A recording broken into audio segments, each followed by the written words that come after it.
আমার কয়েকদিন যাবত একটা প্রশ্ন মাথায় যে আমরা সবাই মুসলমান, আমরা সবাই নামাজ পড়তে রাজি, আমরা দুরুদে সালাম পড়তে রাজি, রোজা রাখতে রাজি, সব করতে আমরা রাজি। কিন্তু আমরা কোরআন ভিত্তিক সমাজ চলুক এইটা মানতে রাজি না। তাইলে এই সমস্যাটার মধ্যে আমরা কিভাবে করে আসলাম? এখানে আমি একটা কমন সেন্স চিন্তা করতেছি।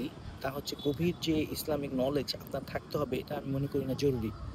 জরুরি হচ্ছে কমন সেন্স কি বলে যে আপনি এই প্রভুর চিন্তামুক্ত সমাজে যেই আল্লাহর সাথে কষ্ট করে থাকতেছেন, অনেক বিষয় স্যাক্রিফাইস করে মনের ইচ্ছার বিরুদ্ধে, যে সেই আল্লাহর বিধান অনুযায়ী সমাজ চলবে নাকি চলবে না এই ব্যাপারে আমাদের কার্পণ্যতা থাকবে কেন?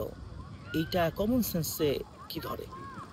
কোরআনে কি বলছে ওইটা না হয় আমরা আলোচনা করবো অন্য একদিন, কিন্তু কমন সেন্স কি বলে যে আপনি ঘুষ খাবেন, দুর্নীতি করবেন, তারপরে কোরআনে যেসব আইন দিয়ে দেওয়া হয়েছে যে চুরি করলে হাত কাটতে হবে, অথবা ট্রান্সপারেন্সি পয়েন্ট, আচ্ছা মেকানিজমের আলোচনা করব যে কোন মেকানিজমের ভিত্তিতে আপনি একটা সমাজের মানুষকে ভালো বানাবেন। যেই সমাজ, আমাদের সমাজটা এমন যে সবাই কিন্তু জেনারেলি ন্যাচারালি ভালো না, একজন আরেকজনের ক্ষতি চিন্তার মধ্য দিয়েই সময় অতিবাহিত করে। তাহলে এই সমাজকে ঠিক করতে হলে আপনার কোরআন ভিত্তিক ঠিক করবেন, নাকি আপনি আপনার নিজের ইচ্ছা মতন বিভিন্ন ফিলোসফি দর্শন বানিয়ে আপনি এই সমাজকে পরিবর্তন করবেন? যদি আপনার নিজের ইচ্ছা মতন দর্শন দিয়েই যদি সমাজ পরিবর্তনের আমরা চিন্তা করি মুসলমানরা, তাহলে অস্টিন হবস যারা ইংল্যান্ডে ল বানিয়েছে তারা তাহলে কি ভুল করলো?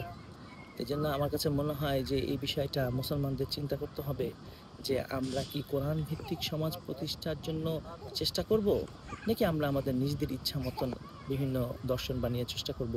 তাহলে আমাদের নিজেদের ইচ্ছা মতনই যদি সব হয়ে থাকে, তাহলে কোরআনের দরকার কি?